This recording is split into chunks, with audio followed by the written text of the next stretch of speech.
국회가 지금 한 달째 공전하고 있는데요. 민주당이 오늘 오후 7월 임시국회 소집을 요구합니다. 사실상 의장단 단독 선출 수순으로 여당을 압박하고 있는 건데 국민의힘은 입법 독재 신호탄이라면서 강하게 반발하고 있습니다. 국회 취재기자 연결돼 있습니다. 박기환 기자. 네, 국회입니다. 네, 민주당이 오늘 임시국회 소집을 요구하기로 했죠? 네, 민주당은 오늘 오후 7월 임시국회 소집을 요구하기로 했습니다. 법사위원장을 여당에 양보하는 대신 사개특위에 참여하라는 제안에도 후반기 원구성 협상에 진척이 없자 강수를 뒀습니다.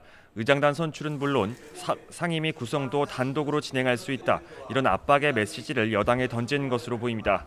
특히 특사 자격으로 필리핀에 가는 국민의힘 권성동 원내대표를 겨냥해 협상 의지가 없다고 날을 세웠습니다. 민주당 진성준 원내수석부대표의 발언 들어보겠습니다. 국회를 정상화시킬 생각 자체가 아예 없음을 이것에서도 막바로 드러내는 거라고 생각합니다. 국회의 공백 상태를 방치할 수는 없기 때문에 민주당은 7월 임시국회를 소집하려는 겁니다. 그러나 국민의힘은 사개특위는 받아들일 수 없다는 입장을 굽히지 않고 있습니다. 의장단과 법사위원장을 먼저 선출하자고 역제안한 상태인데요. 이런 상황에서 민주당이 임시국회 소집을 강행하겠다고 하자 입법 독재, 정부 발목 잡기라며 맹비난했습니다. 권성동 원내대표 이야기 들어보겠습니다. 민주당이 일방적으로 본회의를 소집한다면 이는 입법 독재 재시작의 신호탄이 될 것입니다. 또다시 우리 국회가 지켜온 협치 정신을 짓밟는 것입니다.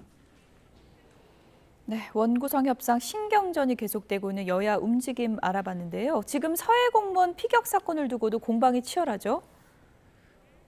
네, 먼저 국민의힘 진상조사 TF는 오늘 오후 통일부를 찾아 간담회를 진행합니다. TF는 지난 2020년 사고 직후 북측에 구조 요청을 할 수 있는 채널이 유지돼 있었는지 확인하고 문재인 정부의 조치가 적절했는지 꼬집을 것으로 보입니다. 민주당도 오늘 서해 피격 공무원 사건 TF 첫 회의를 열고 반격에 나섭니다. 전반기 국방위와 정보위 위원 등이 모여 보고받았던 SI 자료를 공유하고 당시 상황을 재구성한 뒤 여당의 공세에 맞불을 놓을 것으로 예상됩니다.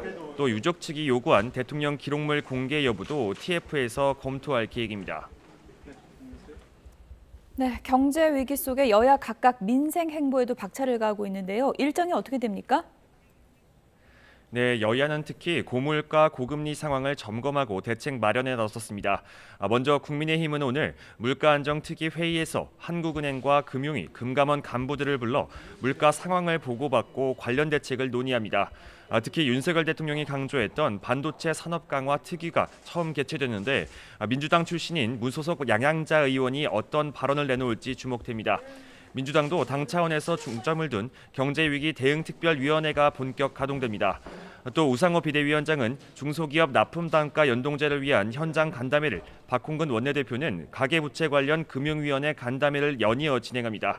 지금까지 국회에서 YTN 박견입니다.